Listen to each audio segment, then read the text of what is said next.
You know, in the hospitality world, we always say that success is built on 1,000 tiny details. And that's true. But what if I told you some of those details are way more critical than others? Today, we're going to pull back the curtain on something that's absolutely vital, but honestly, it gets overlooked all the time. I'm talking about operating supplies and equipment, or as we call it, OS&E. This is the stuff that forms the unseen foundation of the entire guest experience.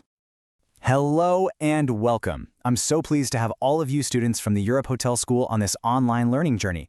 Now, you can think of me as your guide, an AI that's been designed to specialize in hotel operations. My whole purpose here is to help you spot the patterns, understand the pressures, and really get a feel for what defines modern hospitality. So, with that in mind, let's dive right into our first, and I think you'll find, very critical scenario. All right, so let's start with a story. We're not going to begin with a boring spreadsheet. Instead, I want you to imagine this. It's the grand opening of a brand new luxury hotel. We're talking a multi-million-dollar investment here. The brand's entire reputation is on the line tonight. Everything looks perfect. But what nobody knows is that a complete disaster is just waiting to happen, all because of one of those tiny, tiny details.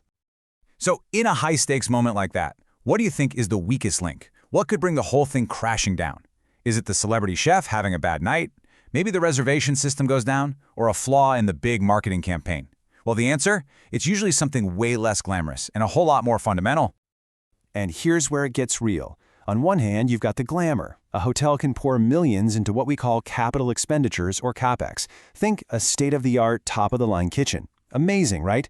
But then there's the reality. What happens if you messed up your OS&E order and you just run out of clean glasses during that opening night rush? Well, that multi-million-dollar kitchen comes to a grinding halt. Service just stops. The guest experience is totally ruined, and that is the incredible power and the very real peril of OS&E.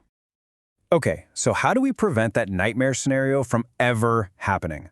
Well, it all starts with being incredibly precise. The very first step, and it's a crucial one, is what we call the art of specification. This is how you turn a simple shopping list into a brilliant, strategic, operational plan. See, specification, it isn't just about picking a plate that looks pretty. Not at all. It's about defining the entire operational life of that item. You have to ask the hard questions. Is this plate going to survive a heavy-duty commercial dishwasher, day in and day out? Can it stack efficiently to save precious back-of-house space? And maybe most importantly, is the replacement cost actually sustainable for the budget? It's really a perfect blend of design, operations, and finance, right from the very first decision you make. And the level of detail here is just immense. For your china, for example, you're literally testing for chip resistance. For glassware, you're looking for durability that can handle those intense commercial wash cycles. That's non-negotiable. And here's the kicker. Every single item has to be cross-referenced against the menu and the design concept. You have to ask, does this specific bowl actually work for the chef's signature soup? Does this glass present the wine in the best possible way? At the end of the day, functionality is everything. And this isn't some casual process either. It's all formalized through a really strict quality control workflow.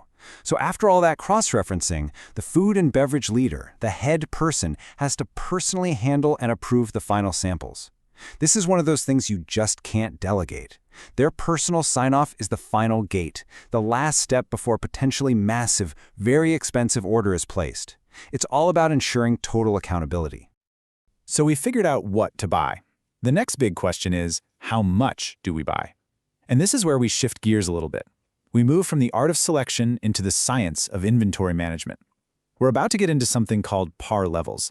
This is the concept that takes all the guesswork out of planning and turns it into precision mathematics.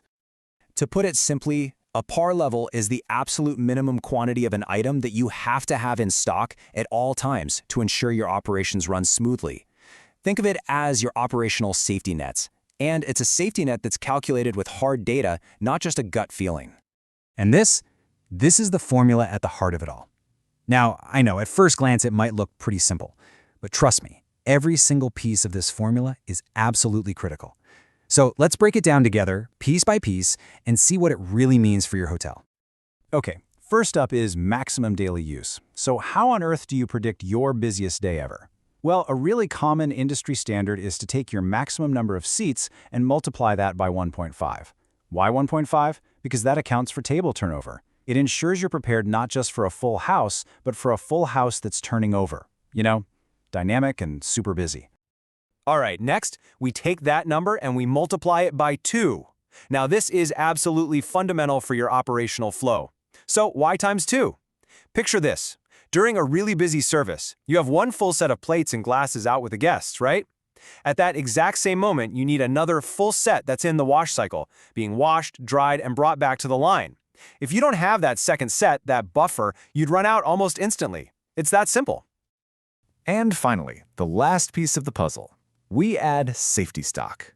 This is your crucial final buffer. It's basically an extra percentage, usually somewhere between 10 and 20% that you add on top of everything else.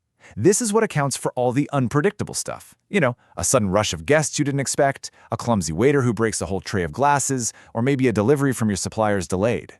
It's your insurance policy, the thing that guarantees a smooth service no matter what. You know, getting this formula right is a real balancing act, and the consequences for getting it wrong are serious, on both sides. If your par level is too low, you're looking at service failures, frantic staff, and a brand reputation that takes a major hit. But if your par is too high, you've got a different problem. You're tying up way too much capital and stuff that's just sitting in a storeroom, wasting space, and putting a huge strain on your budget. And all of this brings us to the bigger picture. Because mastering OS&E, well, it's not just about counting spoons and forks. It's a direct reflection of a leader's ability to connect those tiny, granular details of an operation with the high-level financial strategy of the entire business. It's about achieving overall excellence. This is exactly why getting a handle on OS&E is so vital for your career. It's a core competency. It proves to everyone that you get the blend between operations and finance. It shows you can handle a complex, multi-vendor procurement process.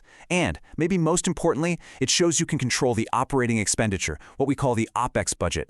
And that is a key responsibility for any future general manager. And this really drives that final point home. The ultimate decision to buy all this stuff isn't made by one person in a silo. No way.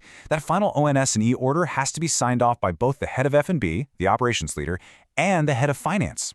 This two-key system ensures that every single decision is not just operationally sound, but also financially responsible and perfectly aligned with the hotel's bigger business plan. So when you think about it, we've seen how something as simple as a water glass is directly tied to brand reputation, to financial strategy, and even to leadership itself. It just proves that in hospitality, there really are no small details. So, as you continue on your journey to become a leader in this industry, the real question isn't just about what you're going to learn. It's about which of these unseen but critical details you are going to choose to master first.